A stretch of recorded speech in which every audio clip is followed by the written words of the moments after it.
let her come to you. Now, what does this even mean? So I hear this a lot in the dating scene online, like when you're searching for advice, and next minute people will say, you know, you need to be the one making the dates, you need to be the one pursuing to get her number and stuff. But then next minute, this let her come to you. What is this? Now I want to lay down my understanding of it. Now I'm no guru or anything, but I've lived a few years in the dating scene. I've done a lot of reading on relationships, particularly in masculine and feminine energy.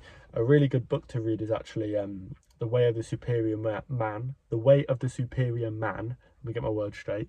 By David Deida, if I'm saying that right.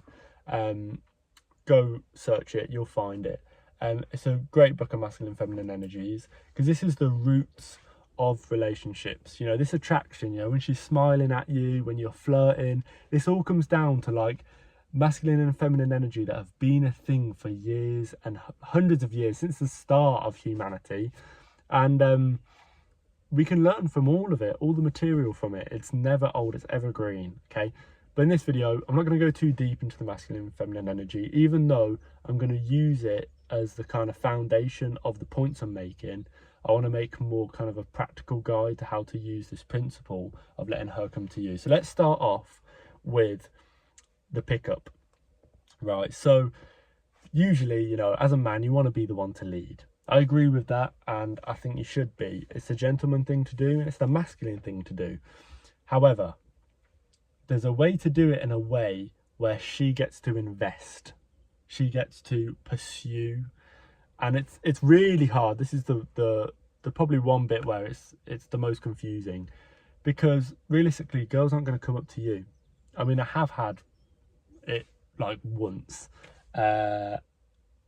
you know, outside of like a club. I mean, clubs are like ridiculous. Like, you know, you have people flirting, kissing everywhere. It's ridiculous. So I'm gonna take that out. But normal day life, you know, don't really get girls coming up to men unless they're really confident, which is great. If they do that, you sit back and, you know, let them have your number, and at some point you're gonna have to you know, take the lead, and maybe it's on a date or something. But if that's the case, then, you know, go ahead, man, enjoy.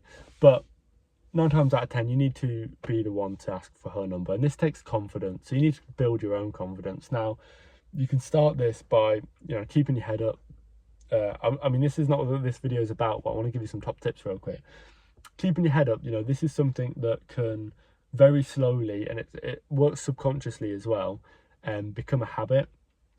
We've gotten used to just walking around with our hands in our phone, our phones in our hands, and yeah, we're not looking up and seeing our surroundings at all. Now, this can be quite negative because women are around and we need to look up. So just keeping your head up, and then slowly over time, smiling and saying hi to people can genuinely help your confidence. And that's not just in your dating life, that's in your career, in your business life, anything. You know, confidence is amazing. Having the power to be able to stand up straight and look someone in their eyes, say things, and smile and shake people's hands. It's a confidence that just rubs off in any endeavor of life, and it's really puts you at a great advantage, I'll be honest. So, and these things, by the way, happen subconsciously. You don't even have to, like, once you're used to doing that, you will do it. You won't not do it, if that makes sense.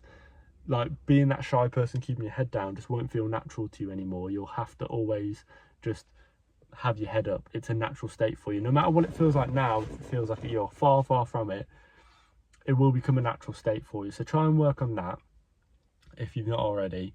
And then this is the way that you're going to be able to ask for a number. You're going to be able to, you know, smile at a girl who's possibly going to be smiling back at you because she's attracted.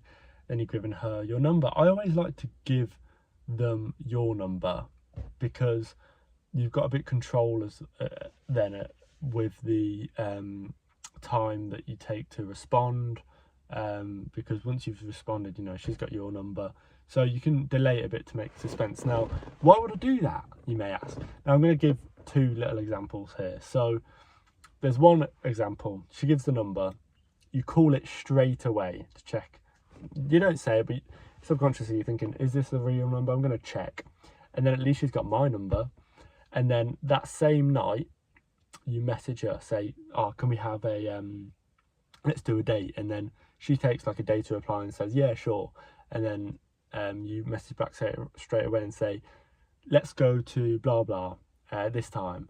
And then, you know, a bit later on, she agrees. Now, is she putting any effort in at all? No. You know, are you even giving her the time to wonder about you?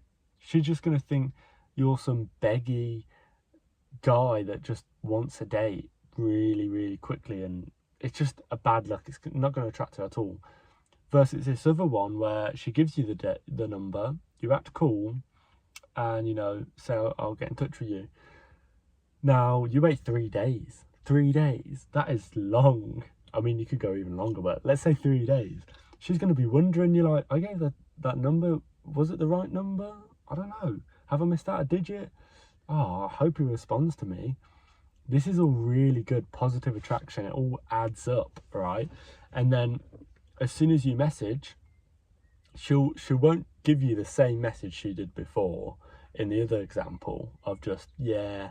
She'll be like, yeah, sure, when you're thinking I'm free, blah, blah, blah. She'll open the door for you so you can walk through. And then you can wait a bit longer. Now, just waiting ages after a message isn't the secret to relationships, by the way. It's a way to do it. And as I said, the reason why this works is because of the masculine and feminine energy behind it. So I'm just telling you things that work, but the mechanisms behind it are masculine and feminine energy. And to keep this, like, you'll do this and it'll be amazing. You'll get the date, and then at the date, you know, you need to convey the same energy of letting her come to you. You know, if you're sat on a long sofa or something, you don't want to be the one closing the gap, going towards her. You want to let her come to you. But at the same time, you do need to make the move at some point. So this is tough, where I can't, like, it's 7 minutes in, guys. I can't go through this whole how to let her come to you for like the whole relationship, but it will work. And you can just try this simple step just to get the first date and wait in like 3 days, and then how much better she'll respond. And that'll prove the principle to you that it's all you need to then start learning about masculine and feminine energy, so that you can just subconsciously do it throughout your whole relationship, and then your relationship will flourish. Not just because you've waited a few hours after every reply, because if you carry on just doing that example, your relationship will go downhill, okay? But it's the masculine and feminine energy. I'm just going to keep repeating it, that it goes into your head. This is what you need to learn about, okay? It's weird because we don't talk about it in this day and age. It's almost like it shouldn't be spoken about, but it's true. And all relationships rely on them. So you either believe in it and your relationship suffer in places, or you don't believe in it and your relationship suffers, or you believe in it and you can flourish, honestly. So yeah, I can't go into all of it in this video, but we'll go over a little bit in relationships as well. So when you're in your relationship, you don't want to be chasing her all the time. Now, I've made a video on this, and this is a video, I'll pull it up, and it's about being too available, right? If you're always after her saying, you know, let's meet now, let's do this and that, I might have to put my car on, sorry guys, then it's going to come across in a bad way, because you're chasing again, she's not coming to you. So this is not just subjective to dating life, it's subjective to your whole life. So come on, man, you can do it. I believe in you. And it's just a small principle to pick up on, to start researching more about. Let her come to you, man. Speak to you soon. Bye bye.